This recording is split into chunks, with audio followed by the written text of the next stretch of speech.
ভাৰতৰ সংবিধানৰ জনক ডক্টৰ B.R. আম্বেদকাৰৰ জন্ম জয়ন্তী। আজি তেখেতৰ জন্ম জয়ন্তীত আমি অতি শ্ৰদ্ধাৰে ভাৰতৰ সংবিধানৰ জনক তথা ভাৰতৰ ধৰ্মনিৰপেক্ষ গণতন্ত্ৰৰ প্ৰতিষ্ঠাতা আম্বেদকাৰ ডাঙৰীয়াক আমি শ্ৰদ্ধাৰে স্মৰণ কৰিছোঁ। আৰু আজিৰ প্ৰেক্ষাপটত ডক্টৰ B.R. আম্বেদকাৰৰ যিটো প্ৰাসংগিকতা অতিকে বৃদ্ধি পাইছে। ভাৰতৰ সংবিধান ৰচনা কৰাৰ পূৰ্বে তেখেতে নিজৰ জীৱনৰ যিখিনি তিক্ত অভিজ্ঞতা সন্মুখীন হৈছিল, সেই তিক্ত অভিজ্ঞতাৰ কাৰণে তেখেতে সংবিধানখন যিকোনো প্ৰকাৰে ভাৰতত সমতা, সকলো জাতি জনগোষ্ঠীৰ মাজত একতা আৰু সকলোৰে মাজত সমান আৰু সামাজিক ঐক্য সম্প্ৰীতিৰ কথাটো তেখেতে সংবিধানত সন্নিৱিষ্ট কৰিছিল। কাৰণ তেখেতে যিহেতু নিম্ন বৰ্ণৰ হিন্দু আছিল, তেখেতৰ জীৱদশাত বহু লাঞ্ছনাৰ সন্মুখীন তেখেত হ'বলগীয়া হৈছিল। তেখেত যেতিয়া স্কুলত পঢ়ে তেতিয়া তেখেতে সদায় লাষ্ট বেঞ্চত বহিব দিয়া হৈছিল। ভাল স্কুলত এডমিশ্যন দিয়া হোৱা নাছিল। তেওঁৰ লগত কোনো উচ্চ বৰ্ণৰ ল'ৰা ছোৱালী বহিব খোজা নাছিল বা তেওঁৰ বেগ বেঞ্চত ৰাখিব দিয়া হোৱা নাছিল, কাৰণ তেওঁ নিম্ন বৰ্ণৰ হিন্দু আছিল। সদায় বঞ্চনাৰ সন্মুখীন হৈছিল। স্কুলীয়া জীৱনত লগৰীয়াবিলাকে তেওঁক যিটো ঘৃণ কৰে, এই কথাটোৱে তেওঁক বাৰুকে দুখ দিছিল। এবাৰ তেখেত বাল্য অৱস্থাত তেখেতৰ দেউতা গাঁৱত চাকৰি কৰে আৰু তেখেতৰ দেউতাৰ ওচৰত যাব খোজোতে যিখন মহৰ গাড়ীত যাব খুজিছিল, গাৰোৱানজনে তেওঁক লৈ যাবলৈ অমান্তি হৈছিল। কাৰণ গাৰোৱানজনে কৈছিল যে মই এগৰাকী ব্ৰাহ্মণ বা উচ্চ বৰ্ণৰ হিন্দু হৈ এজন দলিতক মোৰ গাড়ীত মই চলাই লৈ যাব নোৱাৰোঁ। সেইকাৰণে 7-8 বছৰীয়া শিশু B.R. আম্বেদকাৰে নিজে গাড়ীখন চলাই প্ৰায় 15 কিলোমিটাৰ যাব লগা হৈছিল। তেখেতে যিমান ডিগ্ৰী লৈছিল সকলোৱে জানে, প্ৰায় 32টা ডিগ্ৰী তেখেতে লৈছিল। তেখেত আমেৰিকা, ইংলেণ্ডত কেইবাবছৰ তেখেতে পঢ়া শুনা কৰিছিল। অৰ্থনীতিৰ লগতে অংকশাস্ত্ৰ, সমাজনীতি, তাৰপিছত ফিলচফি, এনেকৈ কিমানটা বিষয়ত তেখেতে স্নাতকোত্তৰ ডিগ্ৰী লৈছিল। আৰু তাৰ লগতে তেখেতে বহুকেইটা ডক্টৰেট ডিগ্ৰী লৈছিল আৰু 32টা ডিগ্ৰী আছিল। ভাৰতত তেখেতৰ সমান ডিগ্ৰী থকা আৰু কোনো লোক তেতিয়া নাছিল। সেই B.R. আম্বেদকাৰ যেতিয়া চাকৰি কৰিবলৈ আহিছিল, ভাৰতত আহি চাকৰি কৰিছিল, তেখেতৰ কাৰ্যালয়ত তেখেতে য'ত বহিছিল সেই কাৰ্যালয়ৰ পিয়ন চকীদাৰ যিসকল আছিল, তেওঁলোকেও ডক্টৰ আম্বেদকাৰৰ হাতৰ পৰা ফাইল এটা ল'ব খোজা নাছিল বা ডক্টৰ আম্বেদকাৰৰ হাতত ফাইল এটা দিব খোজা নাছিল। দূৰৰ পৰা ফাইলটো দলিয়াই দিছিল। তেখেতে পানী খুজিলে পানী দিয়া নাছিল। পানীৰ গিলাচ দিলে তেওঁলোকৰ জাত যাব বুলি কৈছিল। চকীদাৰজনে, পিয়নজনেও এনে ব্যৱহাৰ কৰিছিল। তেখেত অফিচৰ পৰা ওলাই অহাৰ লগে লগে গংগা জল আৰু গোমূত্ৰেৰে তেখেতৰ আসনবিলাক, চেয়াৰ টেবুলবিলাক তেওঁলোকে ধুই মুচিছিল। ঘৰখন অশুচি হোৱা বুলি তেওঁলোকে কৈছিল। গতিকে B.R. আম্বেদকাৰে এই কথাবিলাকত বহুত দুখ পাইছিল, য'ত তেখেতে ইমান ডিগ্ৰীধাৰী এজন উচ্চ পদস্থ বিষয়া হোৱা স্বত্তেও তেওঁৰ কাৰ্যালয়ৰ পিয়ন চকীদাৰবিলাকেও নিম্ন বৰ্ণৰ বুলি তেখেতক ইমান অপমান কৰিছিল। তেখেতৰ ফাইল দূৰৰ পৰা দলিয়াই দিছিল। তেখেতে এদিন অফিচৰ পৰা ওলাই গৈ বহুত দেৰি কান্দি পেলাই চাকৰিটো ৰিজাইন দিছিল। আৰু তেখেতে দলিত, ক্ষুদ্ৰ বা দলিত, আদিবাসী, SC ST লোকসকলৰ তেওঁলোকক সমান অধিকাৰত প্ৰতিষ্ঠা কৰাৰ কাৰণে বাকী জীৱন তেখেতে সংগ্ৰাম কৰিছিল। তেখেতে এবাৰ মহাৰত এনেকুৱা হৈছিল যে উচ্চ বৰ্ণৰ লোকসকলে যিখন পুখুৰীৰ পৰা পানী খায়, সেই পুখুৰীৰ পৰা এজন নিম্ন বৰ্ণৰ লোকে পানী খোৱাৰ কাৰণে তেওঁক মৰিয়াই হত্যা কৰা হৈছিল। এই কথাটোৰ কাৰণে আম্বেদকাৰে বহুত দুখ পাইছিল।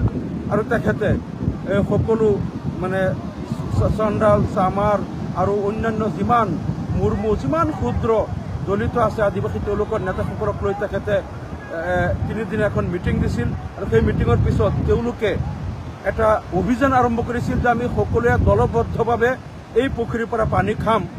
কিয়? আমিওতো মানুহ, আমাক একেই ভগৱানে সৃষ্টি কৰিছে। তেওঁলোকক যোনে সৃষ্টি কৰিছে আমাক একেজনেই সৃষ্টি কৰিছে। গতিকে আমি কিয় এই পুখুৰীৰ পৰা পানী খাব নোৱাৰিম? কিয় আমাৰ লোকজনক মৰিয়াই হত্যা কৰা হ'ল? গতিকে মহাৰত তেওঁলোকে হাজাৰ হাজাৰ দলিত লোকে তেওঁলোকে ৰাতিপুৱা গৈ তেওঁলোকে বিপ্লৱ কৰি পেলাই গৈ তাত পানী খাইছিল। আৰু পানী খোৱাৰ পিছতে উচ্চ বৰ্ণৰ হিন্দুসকলৰ আক্ৰমণ আৰম্ভ হৈছিল। তেওঁলোকক শিলগুটি মাৰা, লাঠিৰে কোবাই বহুকেইজনক আহত কৰিছিল, কেইজনমান মৃত্যু হৈছিল। ডক্টৰ আম্বেদকাৰক মূৰ ফালি দিছিল পিটি পিটি। তেখেতে সকলোৱে ভাবিছিল আম্বেদকাৰৰ মৃত্যু হোৱা বুলি। তাৰপিছত চিকিৎসালয়ত কেইদিনমান ট্ৰিটমেণ্ট কৰাৰ পিছত তেখেত আৰোগ্য লাভ কৰিছিল। এইজন আম্বেদকাৰেই কিন্তু ভাৰতৰ সংবিধানত সেইকাৰণে তেখেতে এই দফাবিলাক SC ST ৰিজাৰ্ভেশ্যন, OBCৰ কাৰণে ৰিজাৰ্ভেশ্যন, এইবিলাক তেখেতে বহু প্ৰচেষ্টাৰে ভাৰতৰ সংবিধানত ৰিজাৰ্ভেশ্যন কৰিছিল, যাতে যিটো আগতে 2-3 হাজাৰ বছৰ ধৰি SC ST OBC দলিতসকলক যিটো তেওঁলোকৰ প্ৰতি অপমান কৰা হৈছে, তেওঁলোকৰ প্ৰতি যিটো উচ্চ বৰ্ণৰ হিন্দুসকলে যিমান অত্যাচাৰ কৰিছে, যাতে আৰু অত্যাচাৰ কৰিব নোৱাৰে, তেওঁলোকেও যাতে উচ্চ শিক্ষাৰ সুবিধা পায়, স্কুল কলেজত তেওঁলোকৰ শিক্ষাৰ অধিকাৰ আম্বেদকাৰে দিলে, তেওঁলোকক চাকৰি কৰাৰ অধিকাৰ দিলে। আনকি SC ST OBCয়ে তেওঁলোকে যদি IAS ৰেংকতো তেওঁলোকে যদি তেওঁলোক কোৱালিফাইড হয়, তেওঁলোকে অফিচাৰ, DC, কালেক্টৰ বা আনকি তেওঁলোকে বিধায়ক, সাংসদ, মন্ত্ৰী, মুখ্যমন্ত্ৰী, প্ৰধানমন্ত্ৰী হ'ব পাৰিব। আম্বেদকাৰে কিন্তু এই দফাবিলাক ভাৰতৰ সংবিধানত সন্নিৱিষ্ট কৰিছে। ইয়াৰ আগতে কিন্তু মোগলৰ আগতে কোনোদিন ভাৰতৰ দলিত আদিবাসীসকলে কোনো চাকৰি কৰা আৰু তেওঁলোকে মন্দিৰত যাব নোৱাৰে, মন্দিৰত গ'লে তেওঁলোকৰ ভৰি কাটি দিয়া হ'ব, বেদ বা ধৰ্মগ্ৰন্থ পঢ়িব নোৱাৰে, পঢ়িলে তেওঁলোকৰ চকু খুলি দিয়া হ'ব। উচ্চ বৰ্ণৰ লোক যিটো ৰাস্তাৰে খোজকাঢ়ি যায়, তেওঁলোকে সেই ৰাস্তাৰে জোতা চেণ্ডেল লৈ খোজকাঢ়িব যাব নোৱাৰিব, ৰাস্তাৰ পৰা নামি থিয় হ'ব লাগিব, নহ'লে তেওঁলোকে জোতা চেণ্ডেল কান্ধত লৈ যাব লাগিব। তেওঁলোকে উচ্চ বৰ্ণৰ লোকে পানী খোৱা পুখুৰীত পানী খাব নোৱাৰিব, সেই ৰাস্তাৰে যাব নোৱাৰিব, আৰু তেওঁলোকে উচ্চ বৰ্ণৰ ল'ৰা ছোৱালীৰ লগত শান্তিপ্ৰিয় হ'ব নোৱাৰিব। এনেধৰণৰ কোনো ধৰণৰ অধিকাৰ তেওঁলোকৰ নাই, ধৰ্মীয় অধিকাৰ নাই, সামাজিক অধিকাৰ নাই। তেওঁলোক ক্ষুদ্ৰ, মানে ভৰিৰ তলৰ বুলি তেওঁলোকক জ্ঞান কৰা হৈছিল। আৰু আম্বেদকাৰ যদি নাথাকিলেহেঁতেন আজিৰ দিনত SC ST OBC MOBC তেওঁলোকে যে আজি চাকৰি কৰি আছে, উচ্চ শিক্ষা লাভ কৰি আছে, ডক্টৰ, ইঞ্জিনিয়াৰ, মন্ত্ৰী, বিধায়ক পৰ্যন্ত হৈ আছে, তেওঁলোক একো হ'ব নোৱাৰিলেহেঁতেন। আনকি তেওঁলোকে চৌকীদাৰৰ চাকৰিও কৰিব নোৱাৰিলেহেঁতেন। একমাত্ৰ তেওঁলোকে উচ্চ বৰ্ণৰ হিন্দুসকলৰ গোলামী কৰা বা খেতি বাতি কৰাহে তেওঁলোকৰ অধিকাৰ আছিল, বাকী একো অধিকাৰ নাই।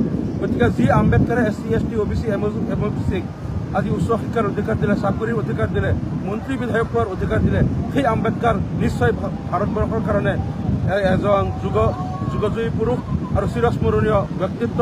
আমি আজি তেখেতৰ পবিত্ৰ জন্মতিথিত শ্ৰদ্ধাৰে স্মৰণ কৰিছোঁ আৰু আশা কৰিছোঁ আজিৰ দিনত পুনৰ হিন্দু ৰাষ্ট্ৰ কৰি সেই পুৰণা যিটো সংস্কৃতি আছিল, হিন্দু ধৰ্মৰ পৰম্পৰা, অৰ্থাৎ SC ST OBC দলিতসকলক ভৰি তলত ৰাখিব লাগে আৰু উচ্চ বৰ্ণৰ হিন্দুসকলে তেওঁলোকে ৰাজত্ব কৰিব লাগে, এনেকুৱা হিন্দু ৰাষ্ট্ৰ পুনৰ কৰিব বিচাৰিছে।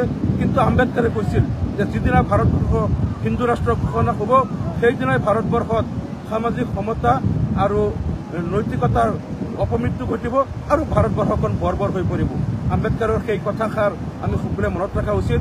আমি তেখেতৰ আদৰ্শ সকলোৱে মনত ৰাখি আমি এখন উন্নত ভাৰতবৰ্ষ, বৈষম্যহীন আৰু ইয়াত বৰ্ণ বৈষম্যহীন এখন ভাৰতবৰ্ষ গঢ়িম, য'ত সকলো মানুহ সমান হ'ব, নিজৰ কৰ্ম অনুপাতে সমান পাব, সমান হ'ব, যিসকলে নিজৰ জন্মৰ কাৰণে কোনো কাকো পদদলিত কৰিব নোৱাৰে।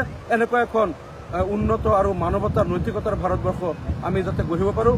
এই আম্বেদকাৰে এটা সময়ত এইবিলাক কাৰণত তেওঁ কৈছিল যে আমি সকলো দলিতসকলক লৈ ইছলাম ধৰ্ম গ্ৰহণ কৰিম, আৰু ইছলাম ধৰ্ম গ্ৰহণ কৰিলে তেওঁলোকৰ SC ST ষ্টেটাছটো থাকিবনে নাই এই কথাটো জানিবলৈ তেওঁ ইংলেণ্ডত গৈছিল। তেতিয়া ব্ৰিটিছৰ ৰাজত্ব আছিল। ইংলেণ্ডৰ সংসদতো গৈ জানিছিল, তেওঁলোকে কৈছিল যে যদি SC ST OBCবিলাক তেওঁলোকে যদি ইছলাম ধৰ্ম গ্ৰহণ কৰে, তেওঁলোক তেতিয়া SC ST হৈ নাথাকে, তেওঁলোক জেনেৰেল কাষ্ট হৈ যাব। কিন্তু বৌদ্ধ ধৰ্ম গ্ৰহণ কৰিলে তেওঁলোক SC ST OBCৰ ষ্টেটাছত থাকিব। তাৰপিছত আম্বেদকাৰ ঘূৰি আহি সকলো দলিত আদিবাসী SC ST তেওঁলোকক লৈ পেলাই সিদ্ধান্ত লৈছিল যে আমি ইছলাম ধৰ্মত যাব নোৱাৰিম, আমি সকলোৱে বৌদ্ধ ধৰ্ম গ্ৰহণ কৰিম, তেতিয়া আমাৰ SC ST ষ্টেটাছটো থাকিব। তাৰপিছত তেওঁলোকে হাজাৰ হাজাৰ লোক একেলগে বৌদ্ধ ধৰ্মত দীক্ষিত হৈছিল, একমাত্ৰ হিন্দু ধৰ্মৰ এই উচ্চ বৰ্ণৰ অত্যাচাৰৰ পৰা নিষ্কৃতি পাবলৈ। গতিকে সেই উচ্চ বৰ্ণৰ এই অত্যাচাৰৰ পৰা আমাৰ দেশখন সদায় মুক্ত থাকক, আমি এখন উন্নত বৈষম্যহীন ভাৰত গঢ়ো। আমি আম্বেদকাৰৰ জন্মদিনত সকলোৱে আমি অংগীকাৰ কৰোঁ। সকলোকে মই এই আহ্বান জনাই মই সামৰিছোঁ। ধন্যবাদ।